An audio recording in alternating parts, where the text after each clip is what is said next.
আসসালামু আলাইকুম ওরহমতুল্লাহি ওয়াবারাকাতুহু। প্রিয় ভাই, হয়তো তুমি ধারণা করতে পারো যে তোমাকে নিয়ে আমি ভাবি না। আসলে তোমাকে নিয়ে আমি খুব ভাবি এবং তোমার ফিউচার অর্থাৎ ভবিষ্যৎ নিয়ে আমি খুব চিন্তাগ্রস্ত। যদিও এখন খোঁজ খবর নেওয়ার মতো নেওয়া হয় না এবং টাকা পয়সা দেওয়ার মতো দেওয়া হয় না ও তোমার আবদারগুলো মেটানো হয় না। এটি শুধুমাত্র এই কারণেই হচ্ছে, আমি এখন যে সময়টা পার করতেছি সে সময়টা আমার জীবনের টার্নিং পয়েন্ট।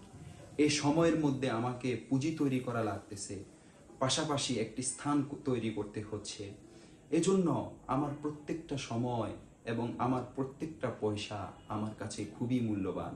অনেক সময় তোমার জন্য টাকা আলাদা করে রাখি, কিন্তু যখন দেখি তুমি ছাড়ছ না, তখন ভেবে নিই তুমি তো তোমার জীবনকে কোনো রকম কষ্ট করে চালিয়ে নিচ্ছ। এই কষ্ট আমি তোমাকে ইচ্ছাকৃতভাবে দিতে রাজি আছি, কারণ এই কষ্টের মাধ্যমে তুমি বাস্তব দুনিয়া বুঝতে পারবা এবং শিক্ষা নিতে পারবা। এই শিক্ষা নিয়েই তুমি তোমার ফিউচার ভবিষ্যৎ গড়তে পারবা। আমি মনে করি আমার জীবনের প্রত্যেকটা অর্জনের মধ্যে তোমার অংশ আছে। বাস্তব জীবনে, কর্মজীবনে আমি যে সমস্যাগুলোর সম্মুখীন হয়েছি, ইনশাআল্লাহ সে সমস্যাগুলোর সম্মুখীন হতে তোমাকে দিব না। এবং আমার জীবনের প্রত্যেকটা ফাট, প্রত্যেকটা পর্বকে আমি যেভাবে স্বপ্নে দেখেছি, বাস্তবতার কাছে হেরে গিয়ে সে ফাটগুলো, সে পর্বগুলো আমি বাস্তবে রূপ ধারণ করতে পারি নাই। স্বপ্নগুলো স্বপ্নই থেকে গেছে। তবে ইনশাআল্লাহ তোমার স্বপ্নগুলো আমি পূরণ করার জন্য যথেষ্ট চেষ্টা করব।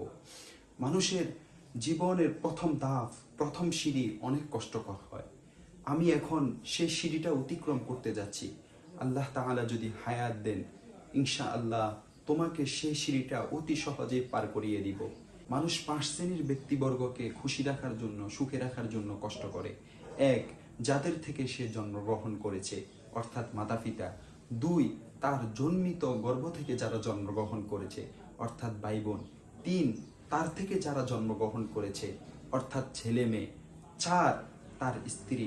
5, নিজেই। এই 5 শ্রেণীর লোকের সাথে যে যত নিকটে থাকে তার জন্য তত বেশি কষ্ট করে, তাকে সুখে রাখার জন্য তত বেশি চেষ্টা করে।